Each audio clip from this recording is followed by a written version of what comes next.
April 15th, 1970. The South China Sea rolled beneath a pewter sky, its surface broken only by the rhythmic cut of the USS Cook's hull through waters that had witnessed centuries of conflict.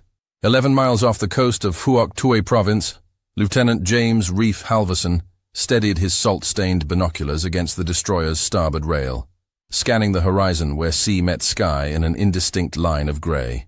The radar operator's voice cut through the humid night air with mechanical precision. Surface contact, bearing 087, range 11,000 yards. The blip on the scope pulsed with electronic certainty. Too small for a merchant vessel, too fast for the fishing boats that dotted these waters like scattered stars. In the Combat Information Center below, sailors hunched over glowing screens, their faces bathed in phosphorescent green as they tracked the mysterious contact through waters that had become the newest theater in America's longest war.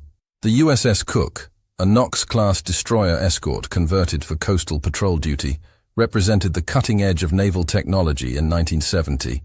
Her SQS-26 sonar could detect submarine contacts at ranges exceeding 20 miles, while her surface search radar painted targets with mathematical precision across the electromagnetic spectrum. Yet tonight, as monsoon clouds gathered on the eastern horizon, the destroyer's sophisticated sensors would confront an enemy that moved like smoke through water, using cunning and centuries-old maritime knowledge to challenge the most advanced naval force in human history. The transformation of American naval doctrine in Vietnamese waters had begun 5 years earlier with Operation Market Time, a comprehensive maritime interdiction campaign designed to strangle the flow of weapons and supplies from North Vietnam to communist forces operating in the south. The strategic concept appeared deceptively simple: establish a naval blockade along South Vietnam's 1,000-mile coastline, using destroyers, patrol boats, and aircraft to intercept seaborne infiltration. In practice, the mission demanded innovations in radar technology, communication systems, and logistical coordination that would reshape modern naval warfare. The Cook herself embodied this technological evolution, her hull bristling with AN/SPS-10 surface search radar, AN/SPS-40 air search systems, and classified electronic warfare equipment that could monitor enemy radio transmissions across multiple frequency bands. Her crew of 160 men had trained at the Naval Destroyer School in Newport, Rhode Island, learning to operate systems that represented the pinnacle of 1960s engineering. The ship's General Electric LM-2500 gas turbine engines could generate 28,000 horsepower, propelling her through hostile waters at speeds exceeding 27 knots. Her Mark 68 gunfire control system could calculate targeting solutions in seconds, compensating for wind, target movement, and the Earth's rotation with mechanical precision that bordered on artistry. Yet for all this technological sophistication, the Cook's mission in Vietnamese waters required skills that no naval academy could teach: the ability to distinguish between innocent fishermen and enemy infiltrators, to read the subtle signs of deception in waters where appearances meant nothing, and survival depended on intuition honed by months of coastal patrol. The contact held course and speed with mechanical regularity that distinguished it from the erratic movements of legitimate fishing vessels. At 0247 hours, as the Cook closed to intercept range, the radar signature vanished as suddenly as it had appeared. The Combat Information Center erupted in controlled confusion as operators adjusted gain settings and swept frequency bands, searching for the electronic ghost that had disappeared from their screens. "Lost contact, all sensors," reported the operations specialist, his voice carrying the frustration of a generation trained to trust technology above all else. Commander Robert "Iron Mike" Torino, the Cook's commanding officer, studied the empty radar scope with the measured calm of a veteran who had learned that the sea held secrets beyond the reach of any electronic system.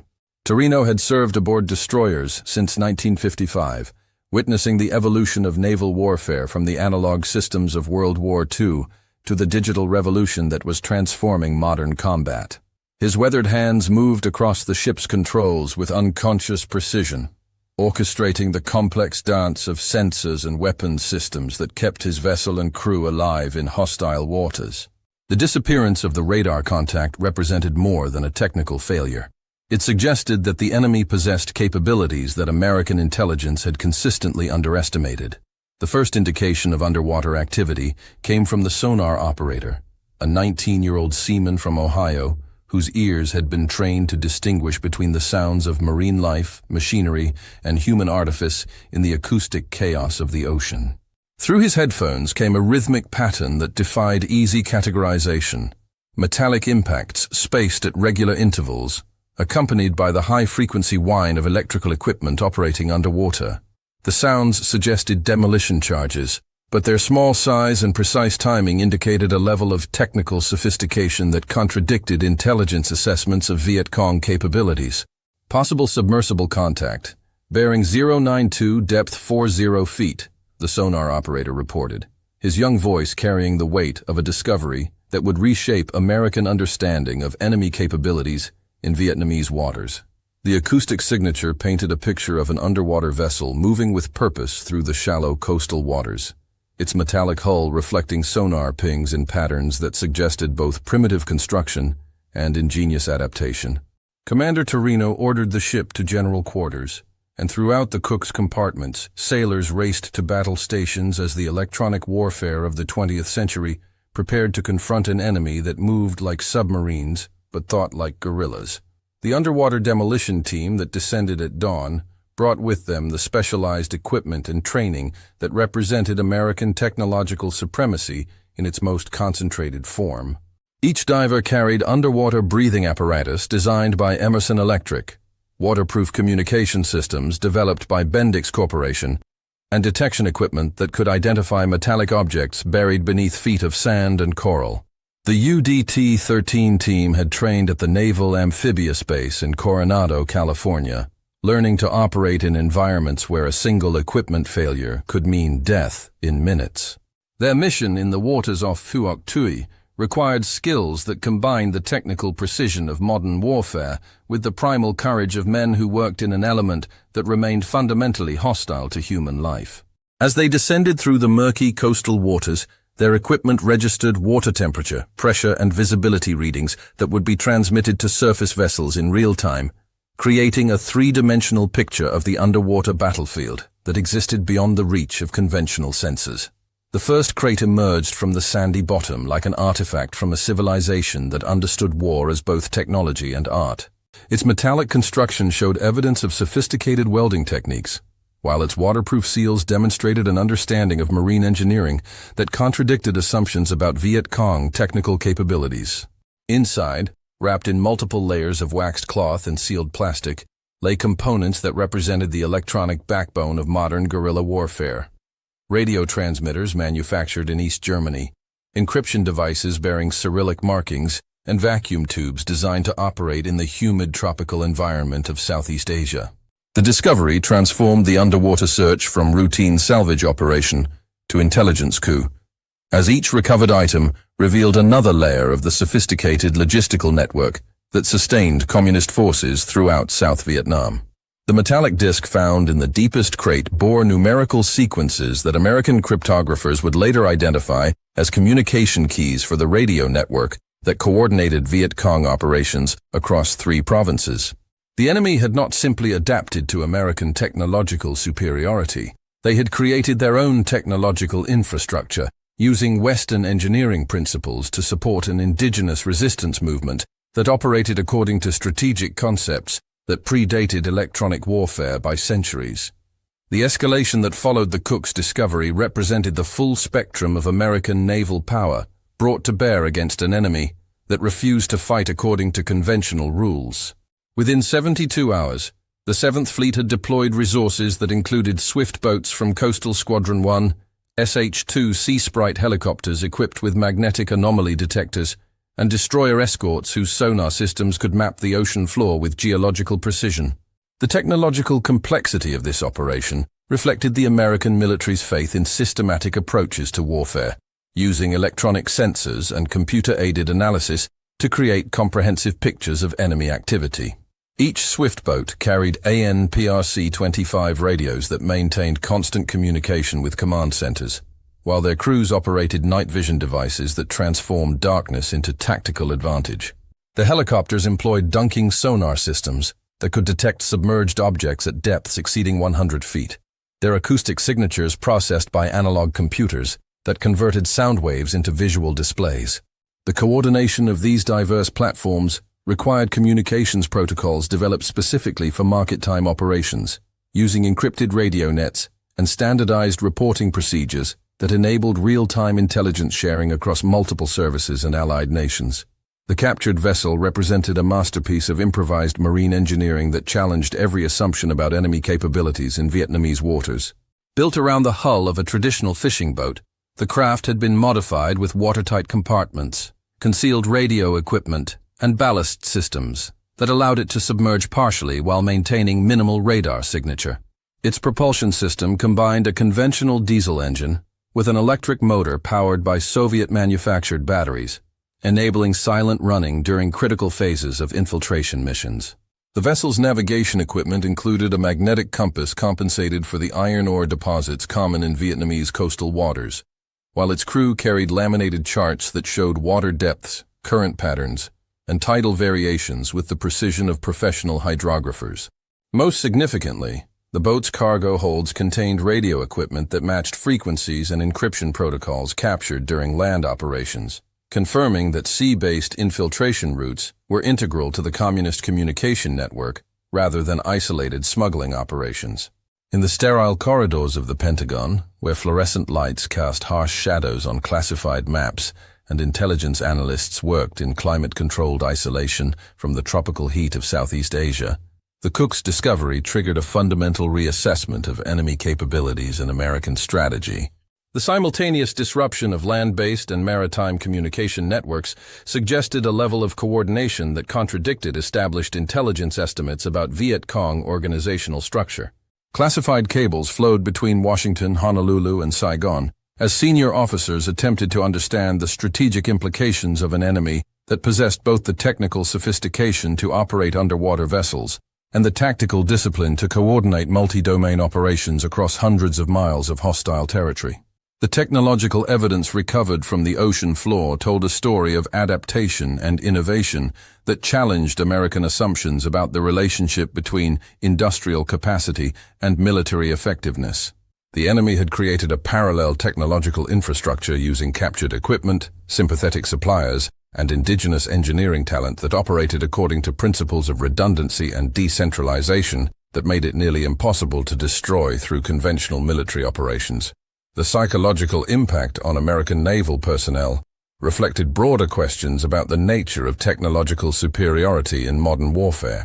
Sailors who had been trained to trust their equipment above all else found themselves confronting an enemy that could appear and disappear at will, using the ocean itself as both weapon and sanctuary. The Cook's crew reported sleeping difficulties and heightened anxiety during subsequent patrols, as the knowledge that enemy submarines could operate in shallow coastal waters transformed every fishing boat into a potential threat. The stress of operating in an environment where appearances meant nothing and death could come from any direction took its toll on men who had joined the Navy expecting to serve aboard ships that represented American technological dominance. Instead, they found themselves engaged in a form of warfare that combined 20th century electronics with 13th century cunning, where victory depended as much on intuition and luck as on radar and sonar systems that cost more than most people would earn in a lifetime. The intelligence analysis that followed revealed the scope of an infiltration network that stretched from the ports of North Vietnam to remote beaches along the Cambodian border. Photo reconnaissance flights identified dozens of potential landing sites, while intercepted radio communications suggested a logistical system that moved everything from medical supplies to anti-aircraft missiles through maritime channels that American planners had dismissed as insignificant. The enemy's use of modified fishing vessels represented a strategic insight that transcended mere tactical adaptation. By camouflaging military operations within the legitimate maritime economy, communist forces had created an infiltration system that was virtually immune to conventional interdiction efforts. Each genuine fishing boat provided cover for potential infiltrators, while the economic disruption caused by aggressive inspection procedures created political problems that undermined American efforts to win popular support among coastal populations whose livelihood depended on unrestricted access to fishing grounds. The technological cat-and-mouse game that developed between American naval forces and Viet Cong infiltrators drove innovations in sensor technology, underwater detection systems, and maritime patrol procedures that would influence naval warfare for decades. American engineers developed new sonar algorithms designed to distinguish between mechanical and biological noise sources, while enemy technicians created acoustic camouflage techniques that used recorded whale sounds to mask the signatures of underwater vehicles.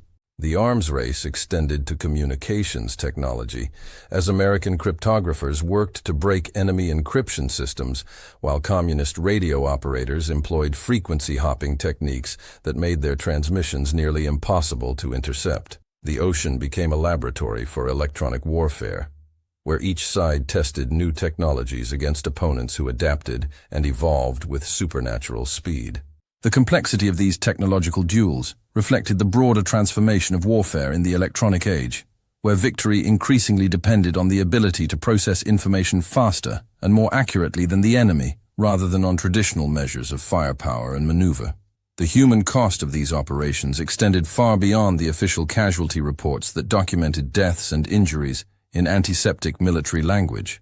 Families in American coastal towns received telegrams informing them that sons and husbands had been lost in maritime incidents that could never be fully explained due to classification requirements.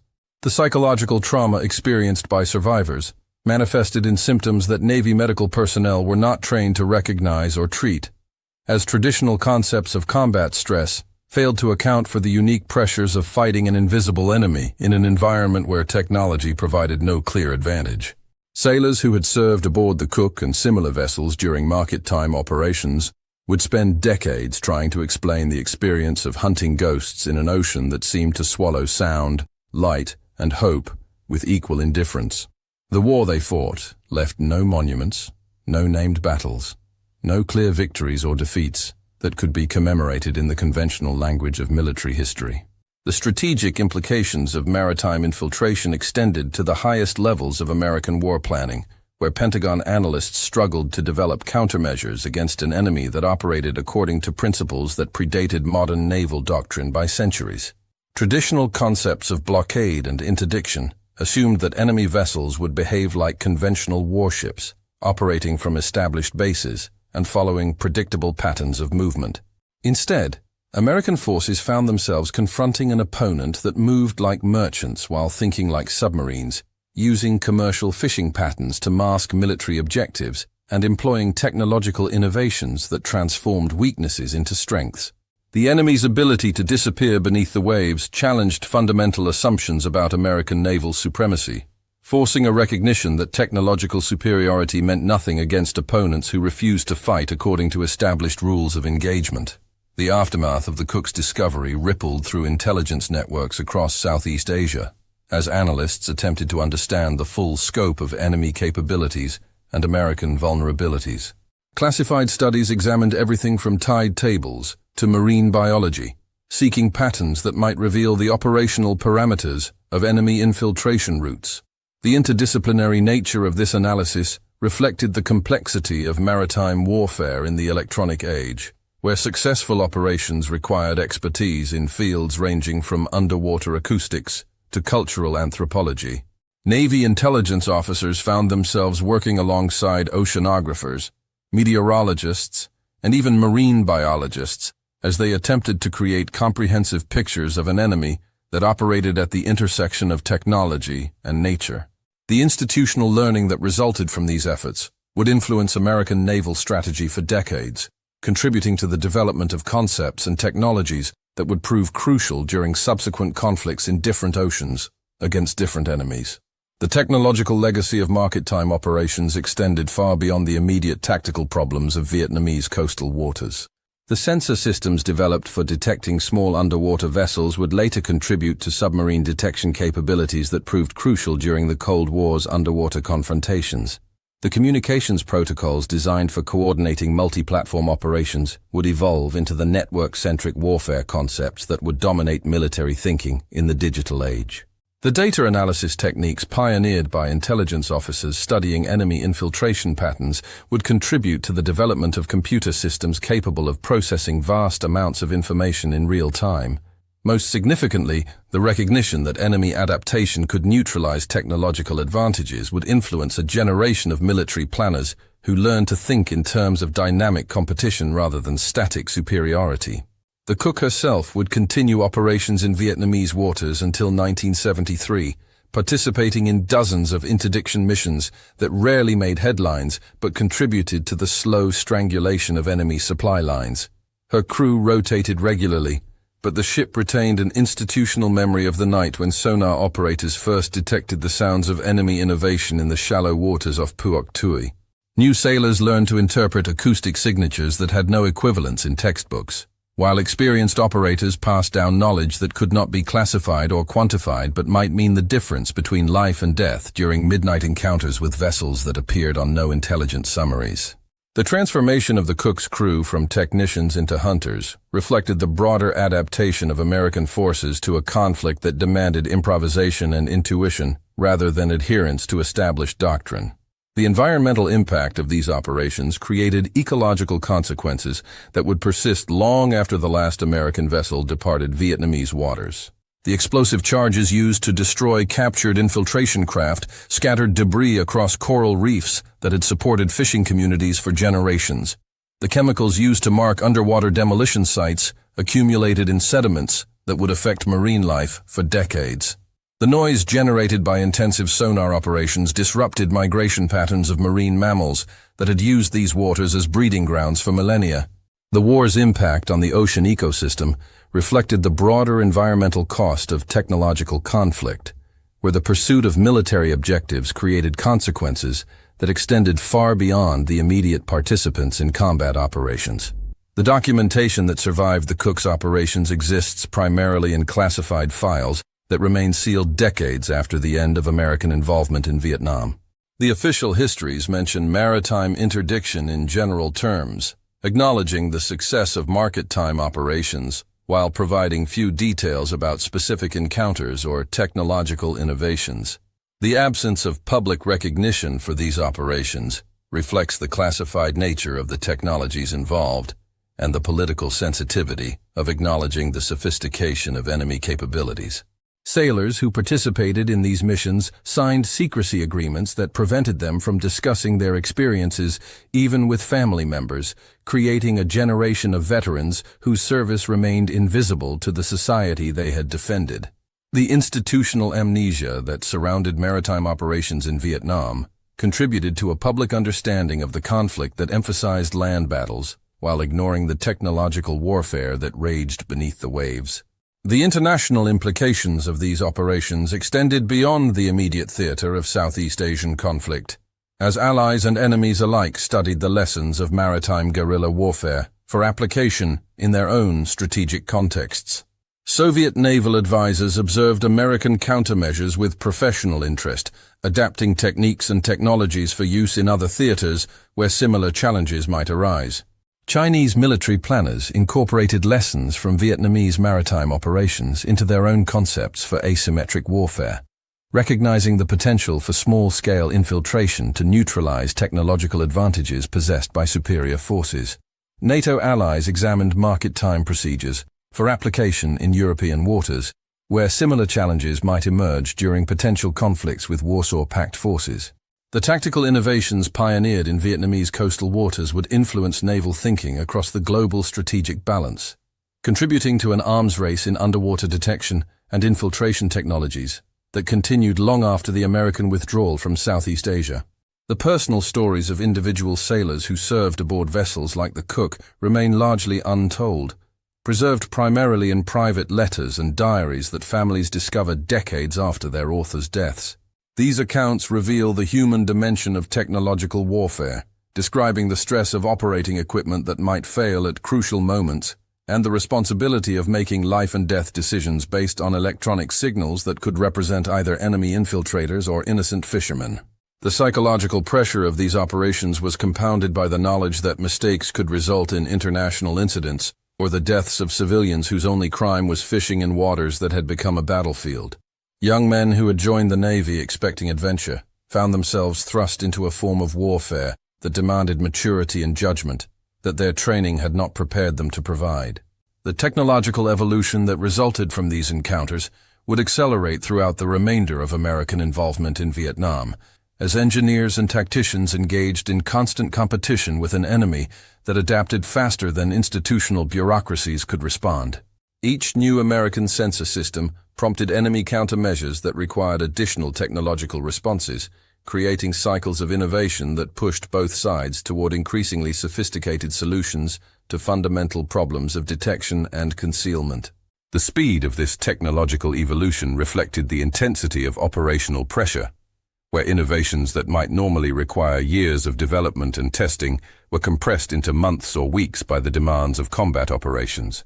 The institutional learning that resulted from this process would contribute to American technological capabilities that extended far beyond military applications, influencing everything from civilian sonar systems to underwater exploration technologies.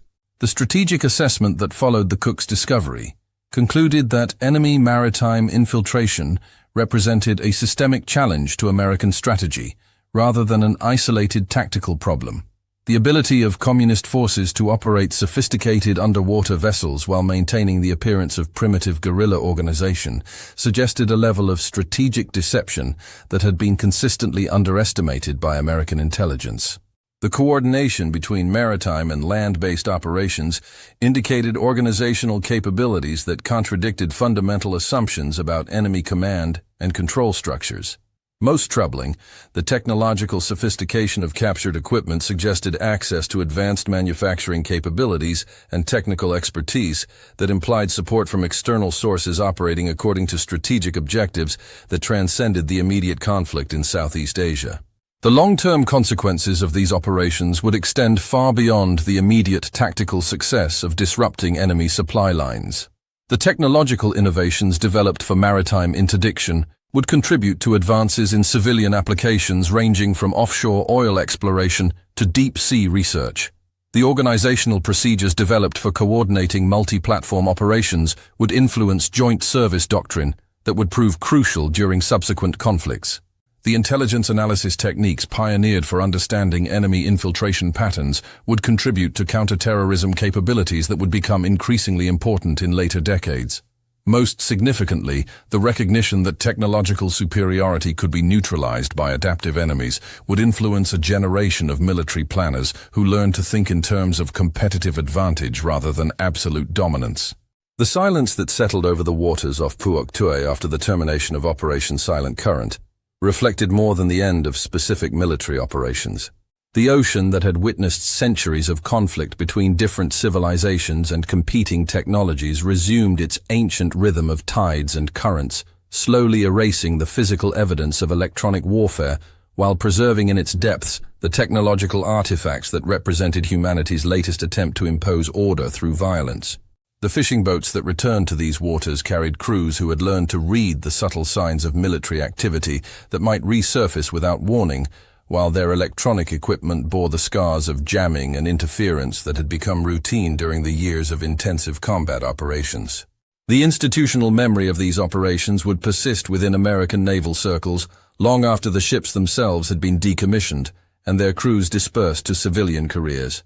The Cook's final patrol report, filed in triplicate and classified at levels that ensured its contents would remain secret for decades, concluded with an observation that captured the essential paradox of technological warfare in the electronic age.